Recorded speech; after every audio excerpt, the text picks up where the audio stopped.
தியானத்திற்கு ஆதாரமாக தானியேல் புத்தகம் 10வது அதிகாரம் 21வது வசனத்தை வாசிக்க கேட்போம். சத்திய எழுத்திலே கண்டிருக்கிறதை நான் உனக்கு தெரிவிப்பேன். தேவன் நமக்கு வெளிப்படுத்துகிறவர், மறைவானவைகளை சொல்லிக் கொடுக்கிறவர். சத்திய எழுத்திலே கண்டிருக்கிறதை நான் உனக்கு தெரிவிப்பேன். சில நேரங்களிலே நம்முடைய வாழ்க்கையில ஒன்று புரியல. நேற்றுக்கு அருமையான ஒரு குடும்பத்தினர், நான் நேசிக்கிற ஒரு குடும்பத்தினர் என்னை காணும்படி வந்தார்கள். கடினமான ஒரு சிக்கலான சூழ்நிலை, தப்பிப்பதற்கான வாய்ப்பு இல்லை, பொருளாதார பிரச்சனை, ஒண்ணுமே தெரியல பாஸ்டர், இருண்ட சூழ்நிலையா இருக்குதுன்னு சொல்லும் போது அவருடைய நிலையிலிருந்து நான் யோசித்தேன். பரிதபிப்பு, நாளைக்கு என்ன செய்ய போறோம், அடுத்த மாதம் என்ன செய்ய போறோன்ற ஒரு கலக்கம். இப்படி எல்லாருடைய வாழ்க்கையிலையும் சில சந்தர்ப்பங்களிலே வழி தெரியாமல் வெளி பிதுங்கி போய் நிற்கிற ஒரு நிலை ஏற்படத்தான் செய்கிறது. அந்த மாதிரி சமயத்தில் ஆண்டவர் சொல்றாரு, நான் தெரிவிப்பேன், உன்னுடைய விஷயத்தை நான் தெரிவிப்பேன். அல்லேலூயா. அதை நான் ரிவீல் பண்ணுவேன், உனக்கு அதை தெரிய பண்ணுவேன் என்று ஆண்டவர் சொல்லுகிறார். இதே புத்தகத்தில் இடத்துல 4 இடத்துல மறைவான காரியங்களை குறித்து நான் தெரிவிப்பேன் என்று கர்த்தர் சொல்றார். இந்த சத்திய எழுத்திலே கண்டிருக்கிறதை நான் உனக்கு தெரிவிப்பேன் எழுதியிருக்கிறது போல 5வது அதிகாரத்திலே மெனே மெனே தெக்கேல் உபாசின் என்று சொல்லக்கூடிய ஒரு வாசகத்தை ஆண்டவரே சிவற்றில் எழுதுகிறார். அதற்கான அர்த்தம் புரியவில்லை. ஆகவே அதனுடைய அர்த்தம் என்ன, அதை யார் சொல்ல முடியும்? தானியேல் சொல்லுகிறான். 5வது அதிகாரம் தானியேல் புத்தகம் 17வது வசனத்தை வாசிக்க கேட்போம். நீ கொடுக்கிற எல்லா பிரைசஸும் ஒன்றை இருக்கட்டும்ப்பா, எனக்கு அது வேணாம், வேறவனுக்கு கொடு. இந்த எழுத்தை நான் ராஜாவுக்கு வாசித்து இதன் அர்த்தத்தை தெரிவிப்பேன். ஆண்டவர் தன்னுடைய ஊழியக்காரன் மூலமாக அந்த புரியாத பாசைக்கான பொருளை தருகிறார். மெனே மெனே தெக்கேல் உபாசின், தராசிலே நிறுக்கப்பட்டு குறைய காணப்பட்டாய் என்று கர்த்தர் சொன்னார். என் அன்பு சகோதர சகோதரிகளே, ஆண்டவர் நமக்கு காரியங்களை தெரியப்படுத்துகிறவராக இருக்கிறார்.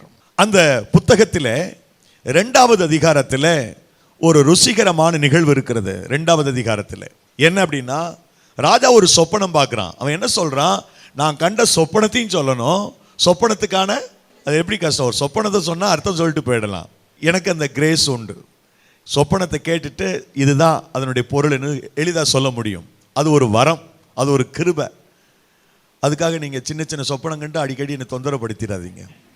நிறைய பேர் கேட்பாங்கன்ட்டு, பிரதர் இப்படி ஒரு பார்த்தேன், ரொம்ப லென்த்தியாக இருக்கும், அதெல்லாம் நமக்கு தெரியும், தொல்லையின் திரட்சியினால் வந்த சொப்பனம் என்று. சில சொப்பனத்தின் மூலமாக ஆண்டவர் பேசுகிறார். அப்போ சொப்பனத்தை சொன்னால் அர்த்தத்தை சொல்லலாம். ஆனால் இங்கே ராஜா சொல்கிறான் சொப்பனத்தையும் சொல்லணும், சொப்பனத்திற்கான. அப்போ அந்த 2ஆம் அதிகாரத்தில் எனக்கு எக்ஸாக்ட் வேர்டு தெரியல, 2ஆம் அதிகாரத்தில் 28 நினைக்கிறேன், 28 2வது அதிகாரத்தில் வருகிறது அந்த வசனம். அவன் ராஜாவுக்கு அர்த்தத்தை தெரிவிப்பான். எக்ஸாக்ட்லி அந்த வசனம் தான். ராஜாவுக்கு அர்த்தத்தை, உனக்கு இந்த சொப்பனம் தெரியல, சொப்பனத்தை சொல்லல, அர்த்தமும் வேணும்னா இதை இவன் சொல்லுவான்பா அப்படின்றாரு. ஆண்டவர் மறைபொருளை வெளிப்படுத்துகிறவர், காரியத்தை வெளிப்படுத்துகிறவர். அதே போல 8வது அதிகாரம் 17வது வசனத்தை பாருங்கள். கடைசி காலத்தில் கோபத்தின் நாளில் என்ன நடக்கும் என்பதை கூட ஆண்டவர் வெளிப்படுத்துகிறதை நாம் பார்க்கின்றோம். கோபத்தின் முடிவு காலத்திலே சம்பவிப்பதை உனக்கு தெரிவிப்பேன். இது குறிக்கப்பட்ட முடிவு காலத்துக்கு அடுத்தது. கடவுள் சில நேரங்களிலே நமக்கு புரியாத தருணங்களிலே அவர் வெளிப்படுத்துகிறார். ஓய்வு நாள் பாடசாலையிலே நான் கேட்ட ஒரு கதை, ஓய்வு நாள் பாடசாலை கதை, அது நடந்த சம்பவம். ஒரு மருத்துவ மிஷினரி, ஒரு தாயார் திருமணமே செய்து கொள்ளவில்லை. ஒரு கிராமம், அது உயரமான மலை பகுதியிலே அந்த கிராமம் இருக்கிறது. சற்று உயரமான குன்றுகள் நிறைந்த ஒரு பகுதி. அங்கே ஒரு கிளினிக் அமைத்து அவர்கள் அதாவது மருத்துவத்தின் மூலமாக தேவனுடைய அன்பை சொல்லி வருகிறார்கள். கொஞ்சம் பைசா வாங்கிக்குவாங்க. இப்போ சில சொல்கிறாங்களா 5 ரூபா டாக்டர்ன்றாங்க, சில டாக்டர்லாம் 10 ரூபா வாங்கிட்டு ட்ரீட்மெண்ட் கொடுக்குறாங்களாம். அப்படி அங்கொன்று இங்கொன்றுமாக சில டாக்டர்ஸ் ரொம்ப அர்ப்பணிப்போட அந்த மருத்துவ வேலை செய்கிறாங்க. அப்போ இந்த தாயார், இந்த அருமையான மருத்துவ சகோதரி தாயார் மிக அர்ப்பணிப்போடு அந்த மருத்துவ பணியை செய்கிறாங்க. அந்த ஊர் தலைவரை தேர்ந்தெடுக்கக்கூடிய ஒரு அவசியம் வந்தது. எல்லாரும் சொன்னாங்க, நீங்கள் மற்றவங்களெல்லாம் தலைவராக வைக்கிறத விட இந்த அம்மாவை தலைவராக வச்சுன்னா நல்லது நடக்கும் ஊருக்குன்னு சொன்னாங்க. இந்த அம்மா மேலே அவ்வளவு நம்பிக்கை. லேடிஸ்லாம் பார்க்கலாம், அந்த அம்மாவுக்கு திறமை இருக்குது, இந்த அம்மாவை செலக்ட் பண்ணலாம். ஊரே சேர்ந்து இந்த அம்மாவை செலக்ட் பண்ணிட்டாங்க. எதிராளிகள்லாம் குறை கண்டுபிடிக்கிறதுல கவனமாக இருக்கிறாங்க. ஊருக்கு தேவையானதெல்லாம் இந்த அம்மா செய்யுது. ஒரு பெரிய நெருக்கடியான சூழ்நிலை இந்த அம்மாவுக்கு வந்துச்சு. மருத்துவத்திலையும் வந்தது, வீட்டில் அந்த ஊருக்கும் செய்யக்கூடிய காரியங்களையும் அந்த நெருக்கடி வந்தது. என்னென்னா, ஒரு மனுஷன் வந்தான், அவனுக்கு வந்து ட்ரீட்மெண்ட்டுக்கு வந்தவன் வயிற்று வெளியில் துடிக்கிறான். டயக்னோஸ் பண்ண முடியல, என்னன்னு கண்டுபிடிக்க முடியல. இன்ஜெக்ட் பண்ணுறாங்க, இன்ஜெக்ஷன் போடுறாங்க, டேப்லெட் கொடுத்து பார்க்குறாங்க, துடிக்கிறான். உண்மையிலே இந்த அம்மாவுக்கு ஒரு பாரம், இவனுக்கு என்னதான் செய்யணும். திருப்பி கீழே போய் பட்டணத்துக்கு போகிறதுக்கான வசதி அந்த பையன்கிட்ட இல்லை, அந்த மனுஷன்ட்ட இல்லை. தான் இந்த பிள்ளைக்கு ஒரு சுகத்தை உருவாக்கி கொடுக்கணும், சரியாக டயக்னோஸ் பண்ணணும். என்ன காரணம், இவனுடைய வலிக்கான காரணம் என்ன அப்படின்னு புரியல. ரொம்ப வேதனைப்பட்டு அந்த அம்மா இருந்தாங்க. அதே மாதிரி ஊரில் ஒரு பிரச்சனை என்னென்னா, உயரமான இடமா இருக்கிறதுனால குடி தண்ணீர் இல்லை. ஒரு கேணி இருக்குது அந்த ஊரில். அந்த கேணி வந்து வற்றாது, வந்துட்டே இருக்கும் தண்ணி. ஆனால் அந்த முறை மழை பெய்யாதனால அப்படியே ட்ரை ஆயிடுச்சு, கேணியை வறண்டு போச்சு. இப்போ மக்கள் அந்த மேலேருந்து கீழே இறங்கி ஒரு குடம் தண்ணியை கொண்டு இருக்க அவ்வளவு கஷ்டம். இந்த அம்மாவை தலைவராக்குனது போதும் எல்லாம் அப்படி அந்த எதிராளிகள்லாம் திட்ட ஆரம்பித்தாங்க. இப்போ இந்த அம்மாவுக்கு ஒரே ஒரு பெரிய சேலஞ்ச் என்னென்னா, கீழேருந்து தண்ணி கொண்டு வரணும்னா மிகப்பெரிய தொகை தேவை, ஃபண்ட்ஸ் கிடையாது, ஆண்டவர் தான் உதவி செய்யணும். இந்த 2 பாரம் ஒரு நாள் மாலையில் ஆண்டவருடைய சமூகத்தில் உட்கார்ந்தாங்க. ஆண்டவரே, எனக்கு விஷயத்தை தெரியப்படுத்துங்கப்பா, இது எப்படி நான் பண்ணுறது? என்னை நம்பி வந்த இந்த வியாதியஸ்தன் ரொம்ப கஷ்டப்படுறான் 3 நாளாக, அவனுக்கு சுகம் வேணும், டயக்னோஸ் பண்ண உதவி செய்யும், எனக்கு ஞானம் கொடும், அறிவு கொடும் அப்படின்னு அவங்க பாருங்கள் வேதாகமத்தை வாசித்துக்கிட்டே இருந்தவங்க கரண்ட் ஆஃப் ஆயிடுச்சு, அப்படியே முழங்கால் போட்டு அப்படியே கண்ணீரோடு ஜெபிக்கிறாங்க. அதே மாதிரி என்னுடைய ஊர் மக்களுக்கு தண்ணி பிரச்சனை எப்படி ஆகணும், வழியை தெரியப்படுத்துங்கன்னு ஜெபம் பண்ணுறாங்க. திடீரென்று டார்ச் அடித்தது மாதிரி அவங்க வாசித்த அதிகாரம் வந்து யோவான் 11ஆம் அதிகாரம். யோவான் 11ஆம் அதிகாரத்தை விரித்து வச்சிருக்கிறாங்க. அந்த யோவான் 11ஆம் அதிகாரத்தை விரித்து வச்சிருக்கும் போது குறிப்பிட்ட ஒரு வசனத்தில் டார்ச் அடித்தது மாதிரி அந்த வசனம் மட்டும் கண்ணுக்கு தெரிஞ்சிருக்கு. வசனம் இல்லை, அந்த குறிப்பிட்ட வார்த்தை. அது என்ன வார்த்தைனா 39ஆம் வசனத்தினுடைய முதல் வார்த்தை, கல்லை எடுத்து போடுங்கள். அது மட்டும் தெரியுது பிரைட்டா, லைட்டு மாதிரி. டக்குன்னு மறைஞ்சிருச்சு.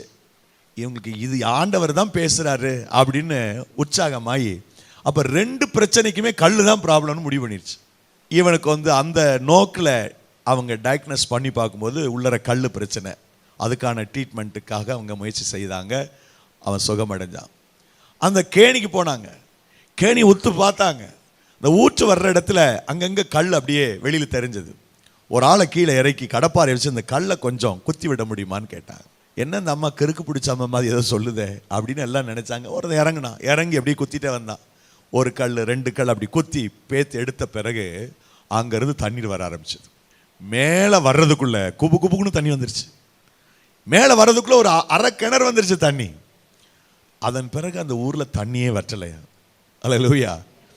இதோ ஒரு பகுதியில் நடந்த ஒரு சம்பவத்தை அந்த சண்டேஸ் கிளாஸ் பிள்ளைகளுக்கு, ஓய்வு நாள் பாடசாலையில் இருக்கிற பிள்ளைகளுக்கு சொல்லிக் கொடுக்குற ஒரு சகோதரி அந்த சாட்சி எழுதியிருந்தாங்க. நம்முடைய வாழ்க்கையில் சில நேரங்களில் நெருக்கடி வருது, பிரச்சனை வருது. இதுலேருந்து தப்புறது எப்படி, ரெமெடி என்ன, சொல்யூஷன் என்ன, ஆண்டவர் வழியை வச்சிருக்கிறார். நீங்கள் உங்களுக்கு எல்லா பக்கமும் அடைச்சது போல இருக்குது. சில நேரங்களில் உங்களுக்கு ஒன்று தெரியுமா, எல்லா பக்கம் அடைச்சாலும் ஒரு கேட்டு உங்களுக்காக திறந்திருக்கும், அதை கண்டுபிடிக்கணும்.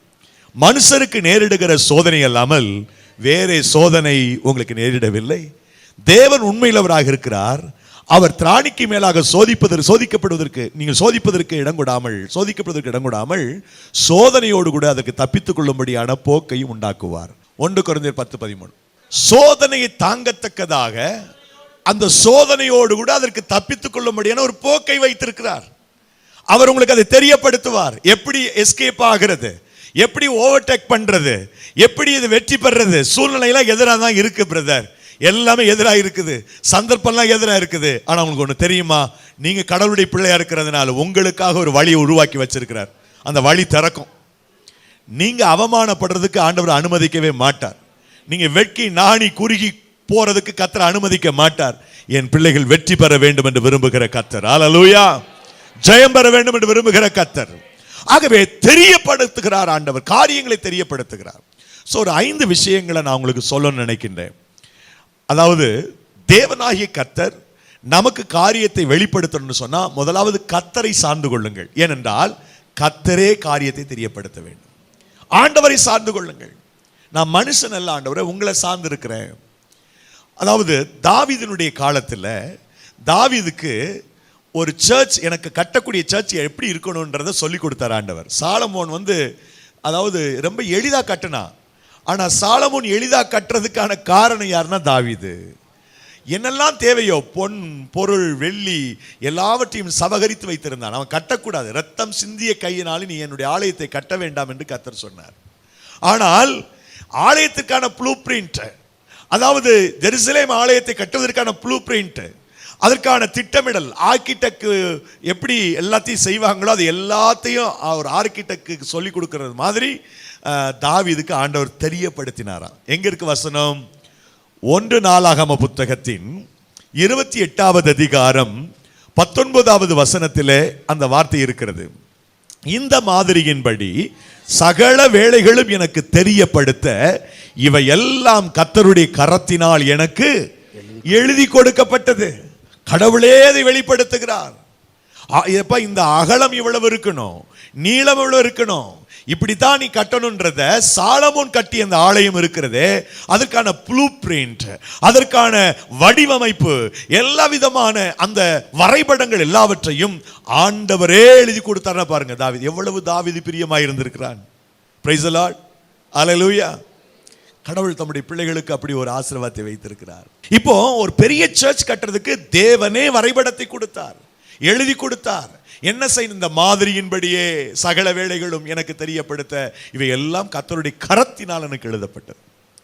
அதுக்கு முன்னாடி பாருங்க, ஆதியாகமத்தில் பார்த்தீங்கன்னா 6 அதிகாரத்தில் இந்த உலகம் தண்ணினால் அழிக்கப்பட போகுதுன்னு கர்த்தர் சொல்லிட்டார். எப்படி நீ தப்புறது, உன் குடும்பம் எப்படி தப்புறது பார், இவ்வளவு நீளம் இவ்வளவு அகலம். அது 6ஆம் அதிகாரத்தில் 14லிருந்து 22 வரைக்கும் குறிச்சு வச்சுக்கோங்க, அப்புறமா வாசிங்க. Genesis chapter 6 verse number 14 to 22 end வரைக்கும் அந்த அதிகாரம் முழுசும் 14 தொடக்கம். ஸோ எப்படி இருக்கணும், அகலம் எவ்வளவு, நீளம் எவ்வளவு, உயரம் எவ்வளவு, எல்லாத்தையும் ஆண்டவர் நோவாக்கு சொல்லி கொடுத்தார். அவன் ஒரு போட்டு செய்கிறான். அதாவது ஒரு போட்டு செய்கிற ஆளு எங்க போட்டு செய்யணும்? போட்டுலாம் எங்க செய்கிறாங்க? நம்ம தமிழ்நாட்டில் தூத்துக்குடி, நாகப்பட்டினம், விசாகப்பட்டினம், மெட்ராஸு, மும்பை, கல்கத்தா கடற்கரை ஓரத்தில் தான் கட்டணும். நம்மால் என்ன பண்ணுறான்? திருச்சியில் வச்சு கட்டிட்டு இருக்கிறான். எதை? அது கொண்டு போகிறதுக்குரிய வாகனமே கிடைக்காது. பெரிய போட்டு, அது ஒரு சின்ன போட்டுனா பரவாயில்ல, லாரியில் வச்சு கொண்டு போகலாம், பெரிய லாரியில் கூட வச்சு கட்டி கொண்டு போகலாம். இந்த ரெக்கையெல்லாம் போகுது பாருங்க, இப்போ பெரிய பெரிய ரெக்கைகள் போகுது, விண்டுக்கு போகுது. ஆனால் அந்த போட்டை கொண்டே போக முடியாது. அப்போ எல்லாரும் கிண்டல் அடித்தான், பைத்தியம் பைத்தியம் பைத்தியம் அப்படின்னு சொல்லியிருப்பாங்க. யாரை? உங்களை இல்லை, யாரை சொல்லியிருப்பாங்க? இப்போவும் நம்மளை சொல்ல தான் செய்கிறாங்க, பைத்தியம். கிறிஸ்மஸுக்கு மட்டும் சர்ச்சுக்கு போனால் போதாதான் என்ன? கிறிஸ்மஸுக்கு போகலாம், நியூ இயருக்கு போகலாம். சரி, ஏசாமியார் செத்து போயிட்டார், அன்னைக்கு கூட என்ன செய்யலாம்? இப்படி வாரந்தோறமாக போகிறது அப்படின்னு கூட சிலர் என்ன செய்கிறாங்க, சொல்கிறாங்க. அது ஒரு கிறுக்கு, அல்லேலூயா கிறுக்கு. ஞாயிற்றுக்கிழமைனா போயிடும். இதெல்லாம் லிட்டரலாக மக்கள் பேசின வார்த்தையை சொல்கிறேன் நான். அவங்களுக்கு இது கிறுக்கா தெரியுது. 1:18 1 கொரிந்தியர் 1:18 சிலுவை பற்றிய உபதேசம் கெட்டு போறவர்களுக்கு பைத்தியமாய் இருக்கு, ரட்சிக்கப்படுகிற நமக்கோ மிகுந்த தேவபலனாய் இருக்கிறது. இந்த உலகம் அப்படிதான் சொல்லும். நோவா அப்படிதான் சொன்னாங்க. நோவா எதை பத்தி கவலைப்படல. அவருக்கு ஒரு ப்ரோக்ராம் கடவுள் கொடுத்தாரு. அளவு என்ன, அகலம் என்ன, நீளம் என்ன, உயரம் என்ன, எப்படி இருக்கணும், அந்த மரம் என்ன மரம் எடுக்கணும், சித்தி மரம் எடுக்கணும், சித்தி மரத்தை வச்சு பிட் பண்ண உடனே உள்ள கீழே வச்சு என்ன செய்யணும், பூசணும், எல்லாத்தையும் ரொம்ப அழகா சொன்னார். அவர் எங்கேயும் படிக்கல, ஆனா ஆண்டவர் சொன்னாரு, அவரே தெரியப்படுத்தினார். அதனாலதான் பேழைக்குள்ள அவங்க பாதுகாப்பா அவங்க பல மாதங்கள் இருந்தாங்க. அந்த ஒரு குடும்பம் காப்பாற்றப்பட்டது. நீங்க அப்படியே அடுத்த ஆர்க், இது ஒரு பெரிய ஆர்க்ன்றது உடன்படிக்கை, நோவாஸ் ஆர்க், இது பெரிய கப்பல். இன்னொரு ஆர்க், அது உடன்படிக்கை பெட்டி, அதுக்கும் ஆங்கிலத்தில் ஆர்க்கு தான். நம்ம சபைக்கு ஆர்க்குன்னு வச்சிருக்கிறோம். பழைய ஏற்பாட்டில் நோவாஸ் ஆர்க், அப்புறம் இன்னொரு ஆர்க்கு, அது என்ன, ஆர்க் ஆஃப் கவர்னன்ட், உடன்படிக்கை பெட்டி, அதுவும் ஆர்க்கு தான். அதை எப்படி உருவாக்கணும், ஆசரிப்பு கூடாரம் எப்படி இருக்கணும், திரைகள் எப்படி இருக்கணும் அப்படின்ற விஷயத்தை மோசேக்கு நேரடியாக கர்த்தரே சொன்னார். யாத்திராகமம் 25, 26 அதிகாரங்களை குறிச்சு வச்சுக்கோங்க. யாத்திராகமம் 25, 26 அதிகாரங்களை குறிச்சு வச்சு பிறகு ஃப்ரீயா இருக்கும்போது வாசிங்க. எப்படி இருக்கணும்? சோ ஒரு விஷயத்தை தேவனே நமக்கு தெரியப்படுத்துகிறார், ஆண்டவரே நமக்கு தெரியப்படுத்துகிறார், கர்த்தர் நமக்கு அதை சொல்லுகிறார். அப்ப நீங்க தேவனை சார்ந்து கொள்ளும் போது காரியங்களை கர்த்தர் உங்களுக்கு வெளிப்படுத்துவார். தேவனை சார்ந்து கொள்ளும் போது ஒருவேளை அவருடைய வார்த்தையின் ஊடாக அவர் நமக்கு சொல்லலாம். கர்த்தர் காரியத்தை தேவன் வெளிப்படுத்துகிறார். இரண்டாவது தேவனுடைய தூதர்கள் சில நேரங்களிலே நமக்கு காரியத்தை வெளிப்படுத்துகிறார்கள். தானியேல் புத்தகம், தானியேல் 10:14. இப்போதும் அந்த மிகாயேல் மேலே நீங்க பாத்தீங்கன்னா ஒரு தூதன் வருகிறான். ஜனங்களுக்கு சம்பவிப்பதை உனக்கு தெரிய பண்ணும்படி வந்தேன். சில சம்டைம்ஸ் கர்த்தர் தூதர்களை கொண்டு நம்மோடு பேசுகிறார். முதலாவது நீங்கள் கர்த்தரை சார்ந்து கொள்ள வேண்டும். இரண்டாவது இந்த தூதர்கள் மூலமாக காரியங்கள் வெளிப்படணும்னா கர்த்தருக்கு பயப்படுகிறவர்களா இருக்கணும். யாருக்கு தூதர்கள் ரிவீல் பண்றாங்க, தூதர்களை அனுப்பி கர்த்தர் யாருக்கு பேசுறார் அப்படின்னா யாரு தேவனுக்கு பயப்படுறாங்களோ அவங்களுக்கு. பாருங்க, நான் செய்ய போகிறது ஆபிரகாமுக்கு மறைப்பேனோ அப்படின்ற வசனம் ஆதியாகமம் 18:18 இருக்குது. சோதோம் கொமோராவை அழிக்க போறேன், இப்படிதான் நடக்கும்ன்றத ஆண்டவர் ரிவீல் பண்றாரு ஆபிரகாமுக்கு. காரணம் என்ன? 22:12 ஆதியாகமத்துல பாத்தீங்கன்னா அவன் தேவனுக்கு பயந்தவன் என்று எழுதப்பட்டிருக்கிறது. இப்ப வாசித்தவன் யோபு புத்தகத்தை போல ஒரு அருமையான அற்புதமான ஒரு தத்துவார்த்த புத்தகம் வேதாகமத்தில் இல்லை. நிறைய விஷயங்கள் சயின்ஸ் இருக்குது அதுல. யோபு புத்தகத்தில் பார்த்தீங்கன்னா சயின்ஸ் இருக்குது. அதாவது நிறைய அறிவியல் சம்பந்தமான நுணுக்கமான விஷயங்கள் யோபு புத்தகத்தில் இருக்குது. அவ்வளவு விஷயம் அவனுக்கு கடவுள் ரிவீல் பண்ணார், அவனுக்கு வெளிப்படுத்தினார். காரணம் என்ன கேட்டீங்கன்னா 1 அதிகாரம் 1 வசனம் சொல்லுது, யோபு உத்தமனும் சன்மார்க்கனும் தேவனுக்கு பயந்து கடவுளுக்கு பயப்படுறவங்களுக்கு கர்த்தர் காரியத்தை அனுப்புகிறார், விசேஷமா தூதர்களை அனுப்பி செய்கிறார். புதிய ஏற்பாட்டில் அப்போஸ்தலர் 10 அதிகாரத்தில் பார்த்தீங்கன்னா பேதுருவை குறித்து கொர்நேலியுவுக்கு கர்த்தர் ரிவீல் பண்றாரு. இப்படி ஒரு மனுஷன் இருக்கிறான்ப்பா, ஜெபம் பண்ணிட்டு இருக்கிறான், அவள் ஆளை அனுப்புன்னு ரிவீல் பண்றாரு. தூதன் அவனுக்கு முன்னாடி தோன்றி பேசுகிறான். காரணம் என்ன? 10:2 சொல்லுது, அவன் தேவ பக்தி உள்ளவன், தான் வீட்டாரோடு தேவனுக்கு பயந்தவன் என்றது வசனம் சொல்லுது. அப்படி ஒவ்வொரு வார்த்தையும் ஒவ்வொரு இடத்தையும் பார்த்தீங்கன்னா தூதர்கள் யாரோடு சகவாசம் பண்ணுகிறார்கள் கவனிச்சீங்கன்னா கர்த்தருக்கு பயப்படுறவங்க. நீங்க 34ஆம் சங்கீதத்தின் 7வது வசனத்தை பாருங்க. கர்த்தருடைய தூதர்கள் அவருக்கு பயந்த, கர்த்தருடைய தூதன் அவருக்கு பயந்தவர்களை சூழ. அப்போ தேவனுக்கு பயப்படுறவங்களுக்கும் தூதனுக்கும் ஒரு பெரிய தொடர்பு இருந்துகிட்டே இருக்குது. கர்த்தருடைய காரியத்தை வெளிப்படுத்தணும்னா தேவனுக்கு பயந்து வாழுங்க, தேவன் ஒரு தூதனை அனுப்புவார். அல்லேலூயா. தூதன் மூலமாக ஒரு வெளிப்பாடு நமக்கு கிடைக்கும். நம்பர் 2, முதல்ல கர்த்தரை சார்ந்திருக்கணும். இரண்டாவது தேவ தூதர்களுடைய அந்த வெளிப்பாடு வேணும்னா கர்த்தருக்கு பயப்படணும். மூன்றாவது பரிசுத்த ஆவியானவர், ஹோலி ஸ்பிரிட் வந்து அவரோட சேர்ந்து நம்ம டிராவல் பண்ணணும்னா, பரிசுத்த ஆவியானோடு பயணம் செய்தோம்னா இந்த ஆவியானவர் நமக்கு விஷயங்களை தெளியப்படுத்துவார். ஏன் அபிஷேகத்தை பெறணும்? அடுத்த வருஷம் கட்டாயம் இந்த சர்ச்சில் பரிசுத்தாவின் அபிஷேகத்துக்காக ஒரு கூட்டம் நடத்தப்படும். ஃபாஸ்டிங்கோட வந்துடணும். அல்லேலூயா. அபிஷேகம் வேணும் நமக்கு. அந்நிய பாஷை வரத்தோட அபிஷேகத்தை பெறணும். வரங்களை பெற்றவங்க சபையில் இருக்கணும். Praise the Lord. இங்க இருந்து ஒரு ஆத்மா எங்கேயாவது ஒரு ஊருக்கு போனா அங்க ஒரு சபையை உருவாக்கணும். அந்த மாதிரி ஒரு ஃபோர்ஸ் இருக்கணும், அந்த ஒரு வல்லமை வேணும். நம்ம ஏதோ கடமைக்க வந்து போகாம பரிசுத்தாவினுடைய அந்த அபிஷேகம் ஊழியத்திற்காக மாத்திரமல்ல, உங்களுடைய தனிப்பட்ட வாழ்க்கையில ஆவியானவர் கூட இருப்பாரானால் உங்களுக்கு அவர் சொல்லிக் கொடுப்பார், அவர் ஞானத்தை கொடுப்பார். எபிரேயர் புஸ்தகம் 9ஆம் அதிகாரம் 18வது வசனத்தை வாசிக்க கேட்போம். Hebrew chapter 9 verse number 18. 9:8. அதனாலே முதலாம் கூடாரம் நிற்கும் அளவும் பரிசுத்த ஸ்தலத்திற்கு போகிற மார்க்கம் இன்னும் வெளிப்படவில்லை என்று பரிசுத்த ஆவியானவர் தெரியப்படுத்துகிறார். நீங்க இதை குறித்து யோவான் ரொம்ப அழகா எழுதுறார் நற்செய்தி நூலில், அவருடைய நிருபத்தில். நற்செய்தி நூலையும் நீங்க வாசிக்கலாம், நிருபத்திலையும் வாசிக்கலாம், ரெண்டையும் நான் சொல்றேன். யோவான் நற்செய்தி நூல் 14வது அதிகாரம் 28வது வசனம். நான் போவேன் என்றும் திரும்பி உங்களிடத்தில் வருவேன் என்றும் நான் உங்களுடனே சொன்னதை கேட்டீர்களே. நீங்கள் என்னில் அன்புள்ளவர்களாயிருந்தால் பிதாவினிடத்திற்கு போகிறேன் என்று நான் சொன்னதை குறித்து சந்தோஷப்படுவீர்கள், ஏனெனில் என் பிதா என்னிலும் பெரியவராயிருக்கிறார். 16-13 வாசிங்க. சத்தியாவியாகி அவர் வரும்போது, சத்திய ஆவியாகி அவர் வரும்போது சகல சத்தியத்திற்குள்ளும் உங்களை நடத்துவார். சகல சத்தியத்திற்குள்ளும் அவர் நடத்துவார். அவர் தம்முடைய சுயமாய் பேசாமல் தாம் கேள்விப்பட்டவைகள் யாவையும் சொல்லி வரப்போகிற காரியங்களை உங்களுக்கு அறிவிப்பார். அந்த சத்திய ஆவியானவர் உங்களுக்கு தெரிவிப்பார். இப்ப 14:26 இருக்குது, 24ன்னு சொல்லிட்டு நினைக்கிறேன், 26 இருக்கு, 14:26. என் நாமத்தினாலே பிதா அனுப்ப போகிற பரிசுத்த ஆவியாகிய தேற்றரவாளனே எல்லாவற்றையும் உங்களுக்கு போதித்து நான் உங்களுக்கு சொன்ன எல்லாவற்றையும் உங்களுக்கு நினைப்போடு அவர் போதிப்பார். He will teach you, he will guide you, he will lead you. அவரே வழி நடத்துவார், அவரே போதிப்பார், அவரே சுட்டி காட்டுவார். இதுதான்ப்பா சரியான பாதை, இதுல போ, இதுல பயணம் செய் என்று ஆவியானவர் பேசுவார். உங்களோட ஆவியானவர் இருக்கிறான்னு சொன்னால் இதை இன்னும் ரொம்ப அழகா நிருபத்துல சொல்றாரு. 1 யோவான் புத்தகம் 2வது அதிகாரம் 27வது வசனத்தை பாருங்கள். ரொம்ப அழகா ஆவியானவர் அங்கே யோவானை கொண்டு எழுதுகிறார். நீங்கள் அவராலே பெற்ற அபிஷேகம் உங்களை நிலைத்திருக்கிறது, ஒருவரும் உங்களுக்கு போதிக்க வேண்டுவதில்லை. அந்த அபிஷேகம் சகலத்தை குறித்து உங்களுக்கு போதிக்கிறது, அது சத்தியமாய் இருக்கிறது, பொய் அல்ல.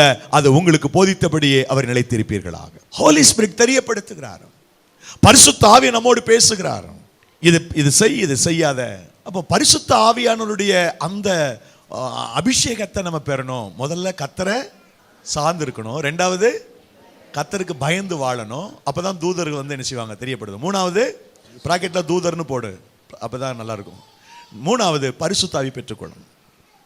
4வது ஊழியக்காரர்கள் சில நேரங்கள்ல, எல்லா நேரமும் இல்லை, ஊழியக்காரர்களுடைய ஆலோசனை நமக்கு தேவைப்படுகிறது. நம்ம நிறைய போராட்டங்கள் இருக்கிறோம், ஊழியக்காரர்கள் தொடர்ந்து ஜெபிக்கிறாங்க, ஒரு ஆலோசனை, இதை செய்யலாமா, இதை பண்ணலாமா, இதை குறித்து ஏதாவது உங்களுடைய அபிப்பிராயத்தை சொல்லுங்க, ஜோமணி சொல்லுங்க. ஊழியர்களை ஆண்டவர் சில நேரங்களை பயன்படுத்துகிறார். எரேமியா தீர்க்கதரிசன புஸ்தகம் 42ஆம் அதிகாரம் 4வது வசனம் நினைக்கின்றேன். அந்த வார்த்தையை நான் உங்களுக்கு சொல்லுவேன். ஆண்டவர் சொல்லுகிற அந்த வார்த்தை உங்களுக்கு வந்து சேரும் என்று ஆண்டவர் சொன்னார். 18:2 வாசித்து பார்த்தீங்கன்னா கர்த்தருடைய வார்த்தை எரேமியாவுக்கு உண்டானது. 1 ராஜாக்கள் 17:1-2 பாருங்க. அங்கே கர்த்தருடைய வார்த்தை எலியா தீர்க்கதரிசிக்கு உண்டானது. தேவனுடைய வார்த்தையை அவர்கள் பெறுகிறார்கள். முதலாவது தேவனை சார்ந்து கொள்ளுங்கள், 2வது கர்த்தருக்கு பயப்படுங்க, தூதர்கள் உதவி செய்வாங்க, 3வது பரிசுத்த ஆவியானவர், 4வது தேவனுடைய, 5வது கர்த்தர் சொல்லும் போது கீழ்ப்படுகிறது, ஆண்டவருடைய கடிந்து கொள்ளுதலுக்கு ஒபே பண்றது. நீதிமொழிகள் புத்தகம் 1ஆம் அதிகாரம் 23ஆம் வசனம். என் கடிந்து கொள்ளுதலுக்கு திரும்புங்கள், இதோ என் ஆவி உங்களுக்கு அருளுவேன், வார்த்தைகளை உங்களுக்கு தெரிவிப்பேன். என் கடிந்து கொள்ளுதலுக்கு திரும்புங்கள், இதோ என் ஆவியை உங்களுக்கு அருளுவேன், என் வார்த்தைகளை உங்களுக்கு தெரிவிப்பேன். ஆவியை பற்றி நம்ம ஏற்கனவே பார்த்துட்டோம். கடிந்து கொள்ளுதலுக்கு யாரெல்லாம் திரும்புகிறார்களோ அவர்களுக்கு கர்த்தர் வார்த்தையை தெரியப்படுத்துகின்றார். அல்லேலூயா. இன்னொரு வசனத்தை பாருங்கள். நீதிமொழிகள் புத்தகம் 22வது அதிகாரம் 19. எப்போ அப்படின்னு கேட்டா 17-18.